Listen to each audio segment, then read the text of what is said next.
анықтау үшін 3 тапсырмаларды. Бirincisi талапкерге 30 минут уақыт беріліп, өзінің шайлау алдындағы платформасын қысқаша жазып, жарым сағаттың ішінде.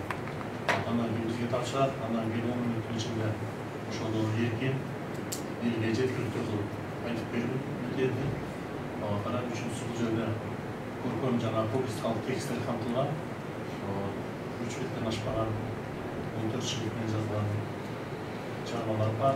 Анын менен 5 минут таанышып окуучу келсе анан көркөм окуп берүү.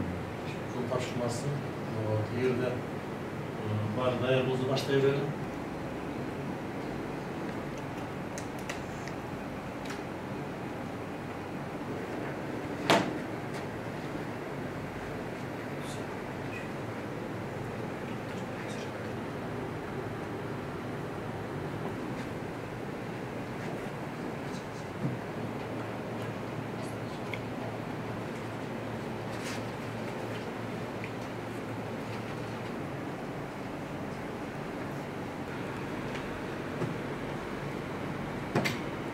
Чыңгыз Айтматовдун Делбирин повестинин үзүндө ойдо жок иш күтпөгөн жерден башталат. Аскерден жаңы келген, моторлуу бөлүктө кызмат өтөп, шофер болуп жүргөн. Өзүм балдар үйүндө чоңойгон. Алибек Жантөрүн деген досум менден 1 жыл мурун аскерден бошонуп кетти эле. Балыкчынын автобазасында иштеп жатыптыр. Башка барар жагым болбогон соң мен да аны издеп жөнөдүм. Алибек экөөбүздүн эңсегенибизде Тяншан менен Памир боло турган. Мени жакшы кабыл алышты. Жапжаңы зил машина беришти. Майышкан бир жери жок. Чынымды айтайын, мен да машинаны адамдан кем көрбөдүм. Мотору да күчтүү. Бир мыкты чыкканы туш келген экен. Жакшы асыгап жүрдүм. Рас, жүктү ашкере көп ала бербейбиз. Тяншандын жолу деген кандай? Дүйнөдөгү бийик тоолуу трассалардын бири. Тегиз жер көрбөйсүң. Тамаамат капчыга өрдү.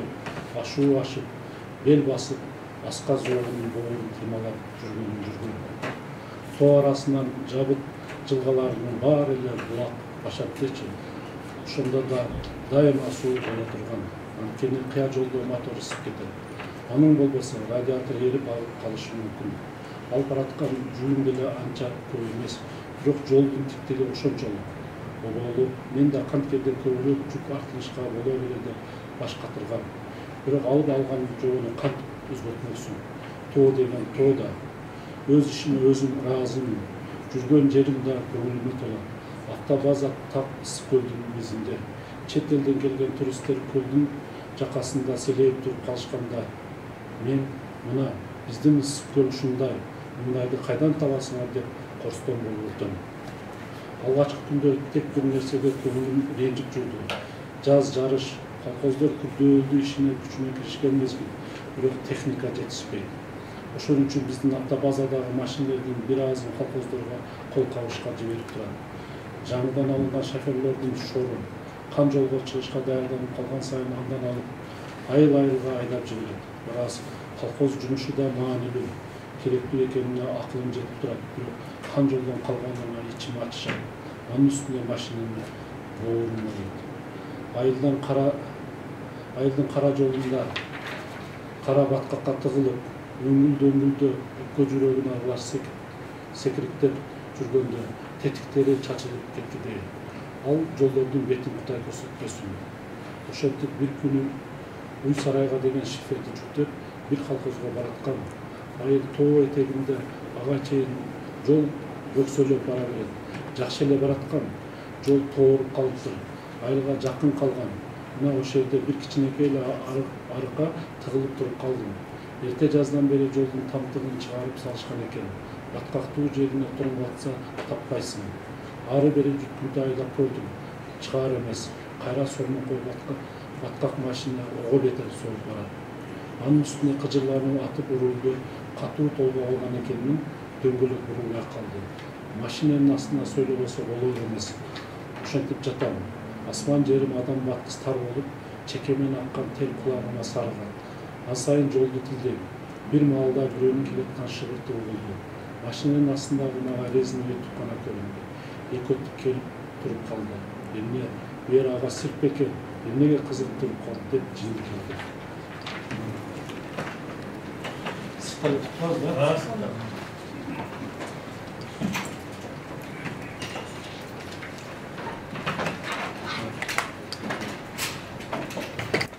Негізгісі Ош шаарынын өзүнүн атайын мыйзамы бар. Мамлекеттик деңгээлдеги шаар Ош шаары. Ошон үчүн бүгүн талапкер болуп биз катталдык. Мени көрсөткөн ушул Ош шаарынын кеңешинин көпчүлүк коалициясы көрсөттү.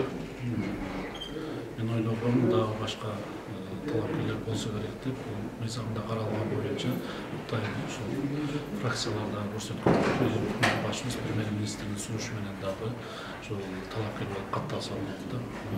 Мени ушул көпчүлүк коалиция көрсөттү да. Бүгүн атайын ушул өзүмүн 3 этап менен кыргыз тилинин сынагына катышып чыктым. Бул жерде биринчи ушул талапкердин өзүнүн астына койгон максаттарын, ушул платформасын жазып берет. Экинчиси ошол ОЗЭК ошол платформадагы жазылган пункттар боюнча, ушул максаттар боюнча ошол айтып берди, түшүндүрүп. Үчүнчүсү ушул көркөм окуу болду. Өзүңүздөр күбө болдуңуздар, Чыңгыз Айтматовдун дел берим повестинин жүзүндө эми кыргыз тили боюнча биз мектепте окуганбыз. Буга кайсы суроо болбосун даяр элем. Башка улуттун элдери болсо ойлонсо болот. Биз кыргыз болгондон өзүбүздүн эне тилибизди сыйлап, эне тилибизди жакшы билишибиз керек. Туура мыйзам кабыл алган деп ойлойм да. Биз Кыргызстанда жашагандан анын үстүндө биздин Ош областы кечиресиздер Ош шаары көп улуттуу элдерден турган. Биз башка улуттун элдерин дагы урматтап сыйлашыбыз керек. Бирок ал ушул биздин Ош шаарында биздин кыргыз мамлекетинде жашап аткан ар бир кайсы улут болбосун биздин кыргыз тилибизди сыйлап, урматтап, ошол тилди билиш керек да, бул мамлекет тил болгондон кийин. Ошон үчүн мен дагы биринчи кыргыздын атуунун катары, жетекчи катары ошол кыргыз тилин жакшы болгон болот. Кыргыз тили боюнча атайын мыйзамдар кабыл алынып атат, мамлекет тарабынан атайын кыргыз тилине көңүл буруп акчалар бөлүнүп атат. Буга бир жакшы көңүл буруп, анан өзүбүздүн дагы жергиликтүү бюджеттен дагы мындай ушу кыргыз тилге жакшы көңүл бурабыз деп ойлойбуз. Шаардын ичинде мына көркөм жарнактар боюнча буну атайын мэриянын астында кызматтар бар, ошолорго көзөмөлдү күчөтүп, өзүбүз дагы ар бир көчөгө чейин келип болсо дагы ошол көзөмөл кылабыз. Бул жерде ошол кыргыз тилин эмес, ошол жерге келгенден кийин шаардын ошол ар бир көчөсүндө эмгек проблема, тазалык кандай, көртөмдүү кандай болот, элинде кандай көйгөй деген ошол маселе менен мен Кудай буйруса, ошол депутаттар эл өкүлдөрү ишенич көрсөтүп калса, ушул шаардын ар бир көчөсүнө чейин кирип, ошол жеринде ошол кандай көйгөй бар экен, ошол жеринде таанышат деп ойлойм. Ош шаарынын мэри кызматына талапкердин тил билүү деңгээлин баалоо боюнча комиссиянын мүчөлөрүнүн ар бир айткан сөздөрүн, жыйынтыктарын угуу менен Сарыбаш Талабек Насырбековичтин сүйлөгөн сөзүн, жазган программасын көркөм текстти кырааты менен укканын угуп, тил комиссиясы төмөкүнө токтонуп калат. Биринчи Ош шаарынын мэри кызмат тобуна талапкер Сарыбаш Талабек Насырбекович мамлекеттик тилде сабаттуу жазат, эркин айтып бере алат жана көркөм окуй билет. Экинчи Сарыбаш Талабек Насырбекович мамлекеттик тилди билет деген чечим чыгардык. Туктайбыз. Түшүнүз менен. Кыргыз Республикасынын шайлоо жана референдум боюнча борбордук комиссиясынын 4-июль 139 токтому менен Ош шаарынын мэрин шайлоо 18 июль эртең мененки саат 9-дан 12-ге чейин дайындалды. Ош шаарынын статусу жөнүндө мыйзамга ылайык Ош шаарынын мэрин Ош шаардык кеңешинин депутаттары шайлайт. Эгерде депутаттардын жалпы санынын 3-төн кем эмес, демек 30-дан кем эмес депутат катышкан болсо, кворум болду деп шайлоо өттү. Шайлоодо талапкер депутаттардын жалпы санынан жарымынан кем эмес добушка ээ болсо, тактап айтканда 23-төн кем эмес добушка ээ болсо, Ош шаарынын мэрдигине шайланды деп эсептелет. Эми Ош шаарынын мэрин жергиликтүү өз алдынча башкаруу органдар жеткичелерин шайлоо жөнүндө жобого ылайык өткөрүлөт шайлоо. Шайлоону Ош аймактык шайлоо комиссиясы даярдыгын өткөрүүнү жыйынтыгын чыгарат. Ал эми даярдык өткөрүү жүргүзүү боюнча борбор шайлоо комиссиясынын атайын өкүлү координация жүргүзөт. Ошондон улам мына сиздердин алдыңыздарга биз чогуу чыгып отурабыз.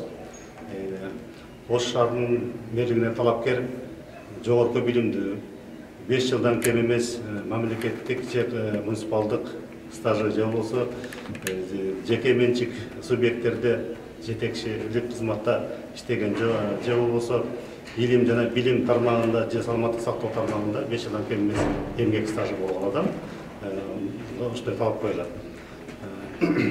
Андан сырткары талапкерликке сунушталган адам мамлекеттик тилден сынактан өтөт. Мына бүгүн азыр ушул сынактан чогуу күбө болуп чыкты. Комиссиянын курамына түзүш үчүн Ош аймак шайлоо комиссиясы Кыргыз Республикасынын улуттук тил боюнча комиссиясына кайрылуу жөнөткөн 15 кем эмес адис сунуштаңыздар деп. Алар сунуш кылышты. Ошонун ичинен 7 адамды тил боюнча комиссияга курамына киргизип, ал эми тил боюнча комиссия өздөрү 7 адамдын ичинен бирөөнү төрага кылып, бул жолу Ош МУНун ректору Каныбек Исаков төрагалык кылды. Сынактан талапкерликке көрсөтүлгөн Сарыбашев Талабек Насырбековичке кыргыз тилин толук билет деген жыйынтык беришти.